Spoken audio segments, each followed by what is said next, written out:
Hello dear student, उम्मीद है आप सब बहुत ही ज़्यादा अच्छे होंगे।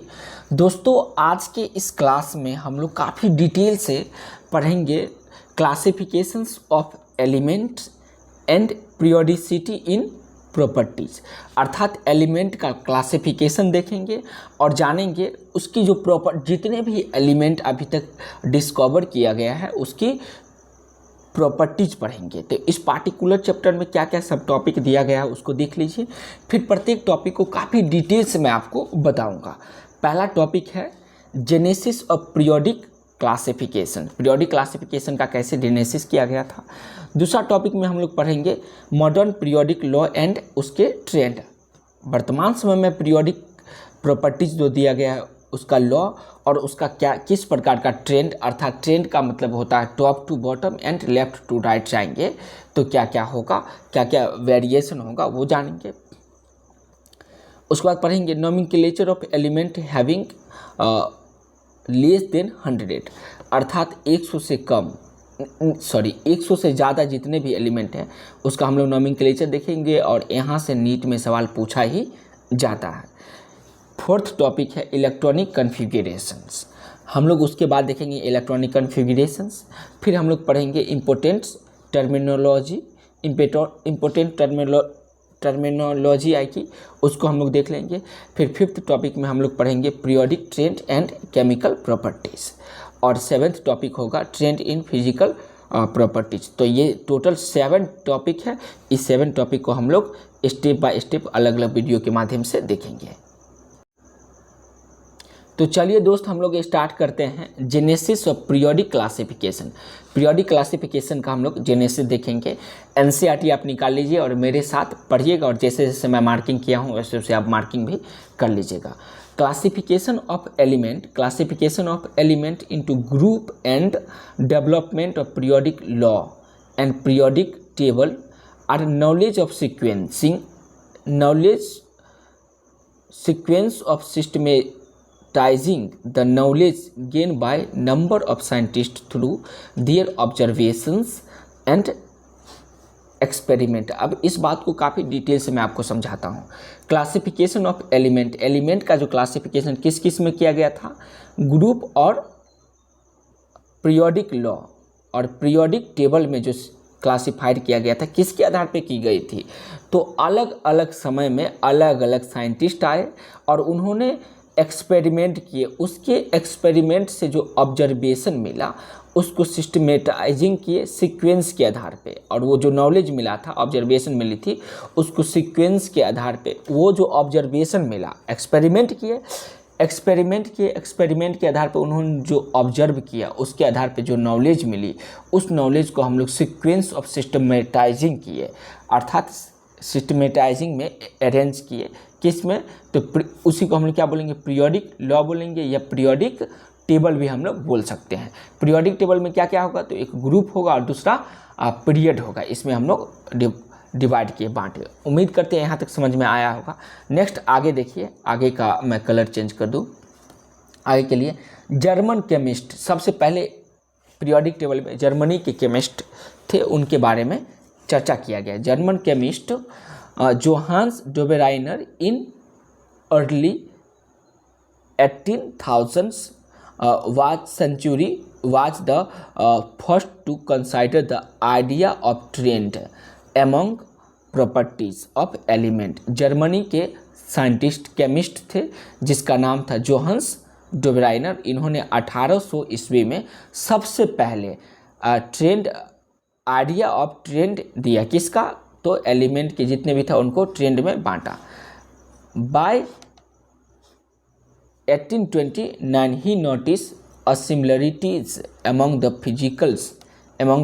physical and chemical properties of several group of 3 elements। उसको उन्होंने ट्राइड्स दिए, ट्राइड्स नाम दिया। देखिए क्या है, similarity among the physical and chemical properties. उसके फिजिकल प्रॉपर्टीज में और केमिकल प्रॉपर्टीज में उन्होंने क्या दिया, सिमिलरिटी किया, और उसी को हम लोग क्या कहेंगे, उसका ट्राइड कहेंगे। फिर हम लोग आगे देखते हैं। तो दोस्त, हम लोग अब देखेंगे वो जो ट्राइड उन्होंने दिया था जर्मन बॉटनिस्ट, उसका ट्राइड का जो क्या लॉ था उस लॉ को देखेंगे। इन ईच केस, प्रत्येक केस में, he notice that middle elements of each the triad has atomic weight about half between the atomic weight of the other two element. इसको हम लोग एक एग्जाम्पल से समझेंगे। मान लीजिए 3 एलिमेंट है, एक है ए, दूसरा है बी और तीसरा है सी, जो इनके ट्राइड्स में, डोबेराइडन के ट्राइड में ये आता है। उन्होंने बताया क्या कि ये जो मिडिल एलिमेंट का एटॉमिक वेट होगा, ये ए और बी दोनों साइड के एलिमेंट के एटॉमिक वेट के हाफ के बराबर होगा। अर्थात ए बी सी 3 एलिमेंट है जो इनके ट्राइड में है, जिसमें बी का एटॉमिक वेट ए और सी के एटॉमिक वेट के औसत, अर्थात दोनों को जोड़ देंगे और उसको 2 से डिवाइड करेंगे, उसके बराबर होगा। तो उम्मीद करते हैं अब इनका ट्राइड समझ में आया होगा। अब फिर से एक बार स्टेटमेंट देखिए। Middle element of each of the tried, प्रत्येक ट्राइड में जो मिडिल एलिमेंट यहाँ पर क्या है, तो बी है।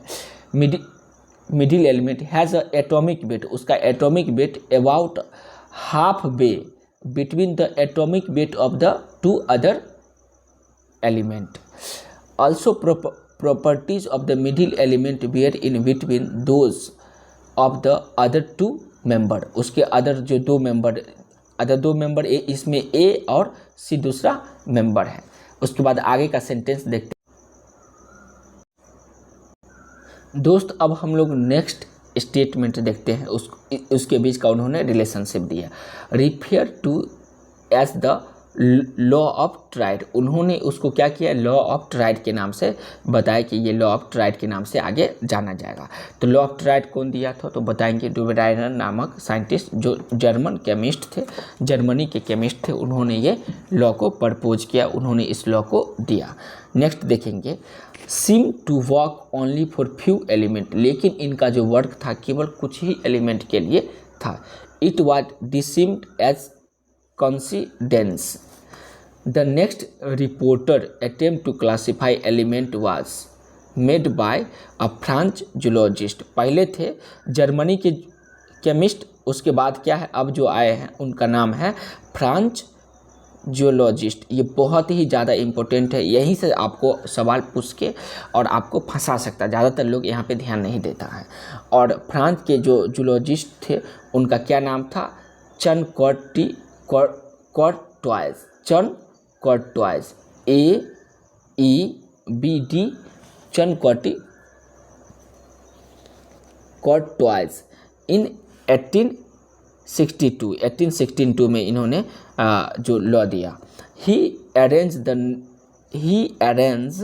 The then known element in order of increasing atomic weight. उन्होंने उस समय जितने भी एलिमेंट था उसके एटॉमिक वेट के इंक्रीजिंग ऑर्डर में अरेंज किया and made a cylindrical table of element to display. उन्होंने एक सिलेंड्रिकल टेबल का निर्माण करवाया, डिस्प्ले किया। देखिए आप देख लीजिए, ये सिलेंड्रिकल टेबल है, इसी सिलेंड्रिकल टेबल में उन्होंने अरेंज किया, जिसमें आपको hydrogen, lithium, oxygen, fluorine, calcium, sulphur, chlorine, potassium और ऐसे ही जितने भी एलिमेंट उस समय डिस्कवर था उन्होंने उसको अरेंज किया और ये सिलेंड्रिकल टेबल दिया। तो आपसे पूछा जाएगा सवाल कि AEBD चन कॉर्टवाइज जो थे उन्होंने किसके आधार पे उस समय के जितने भी नॉन एलिमेंट था उसको अरेंज किया, तो बताएंगे इंक्रीजिंग एटॉमिक वेट के आधार पे उन्होंने